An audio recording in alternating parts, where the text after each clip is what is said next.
আসলে Asia cup কিংবা বিশ্বকাপ কিংবা আমি যদি বলি ক্রিকেটের কোনো ইভেন্ট আসলেই ভারতের বিপক্ষে একটা পক্ষপাতিত্বের অভিযোগ ওঠে এবং প্রতিবার যে অভিযোগটা আসলে একেবারেই নিছক নয়, কোনো না কোনো কারণ থাকে।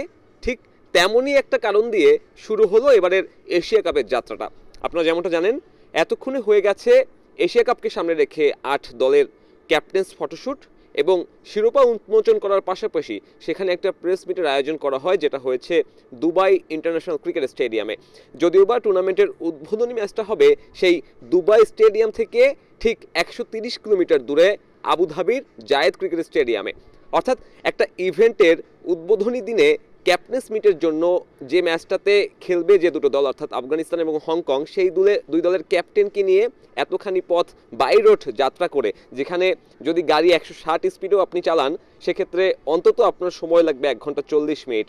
সেক্ষেত্রে আপনার এতখানি যাত্রা করে দুবাইতে গিয়ে ক্যাপ্টেন্স মিট করে তারপরে আবারও ফিরে ম্যাচ ভেন্যুতে এসে এখানকার স্থানীয় সময়ে সন্ধ্যা ৬:৩০ নাগাদ একটা প্রতিযোগিতামূলক ম্যাচ খেলতে হবে আফগানিস্তান এবং হংকংয়ের দুই অধিনায়ককে, এবং যার মাঝে এই ৪.৫ ঘন্টার বেশি যাত্রার পরে দলের সঙ্গে পরিকল্পনা সাজানোর সময় খুব অল্পই পাবে এই দুটো দল, এবং সেখানে সঙ্গী হতে হয়েছে বাংলাদেশ অধিনায়ক লিটন কুমার দাসেরও। কারণ আপনি যেমনটা জানেন, এই এশিয়া কাপের নিয়মের বাইরে যাবার সুযোগ নেই কোনো দলের সামনে। তবে আফগানিস্তান অধিনায়ককে যখন প্রশ্ন করা হয়েছে এই ব্যাপারে, সে কোনো রাগঢাক না রেখেই বলে ফেলেছেন যে এমন একটা আয়োজন আসলে কোনোভাবেই আদর্শ নয় একটা ইন্টারন্যাশনাল ইভেন্টে, এবং স্বাভাবিকভাবে যেখানে যে কোনো টুর্নামেন্ট শুরুর একদিন আগে হয় এ ধরনের আয়োজন, সেখানে টুর্নামেন্ট শুরুর দিনেই কেন এই আয়োজন করা হয়েছে এবং সেটা কেন আবুধাবিতে নয়, সেই প্রশ্নের উত্তর আসলে পাওয়া যায়নি।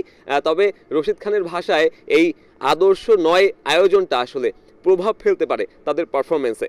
I think for us is to keep the thing simple. আমার মনে হয় না এটা আদর্শ। এটা নিয়ে নিজেদের মধ্যে আমরা কথা বলছিলাম। আপনার খেলা আবুধাবিতে, আপনি থাকছেন দুবাইতে।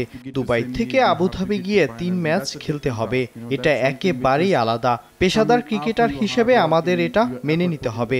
আপনি যখন মাঠে থাকবেন তখন সব ভুলে যেতে হবে।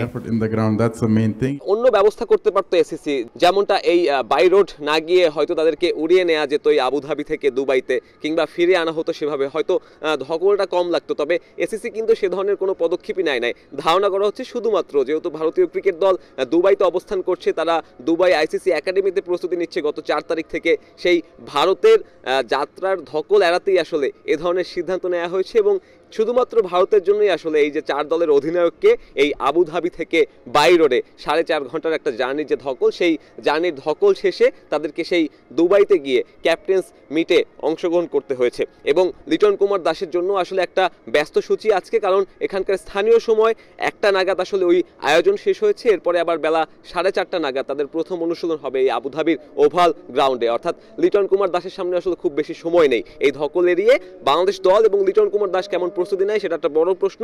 তার পাশাপাশি আফগানিস্তান দল এই হংকংয়ের বিপক্ষে তাদের উদ্বোধনী ম্যাচে কতটুকু ধকল এড়াতে পারে সেটাও একটা বড় প্রশ্ন হবে, কারণ এই আবুধাবি স্টেডিয়ামেই একমাত্র হংকংয়ের বিপক্ষে ম্যাচ হেরেছিল ২০১৫ সালে। যদিও বা হংকং এশিয়া কাপের ২১ বছরের ইতিহাসে এখন পর্যন্ত কোনো ম্যাচ জিততে পারেনি, তবে তাদের একমাত্র যে সুখস্মৃতি, সেই সুখস্মৃতিটাই আসলে আবুধাবির সেই জায়েদ স্টেডিয়ামে, যেখানে তারা আফগানদের হারিয়েছিল। এবং সেই পুনরাবৃত্তি যদি তারা করতে চায় তাহলে হয়তো এই রশিদ খানের যে ধকল, সেই ধকল তাদেরকে একটু হলেও বাড়তি সহায়তা করবে। সংযুক্ত আরব আমিরাত থেকে সাব্বির মিথুন, সময় সংবাদ।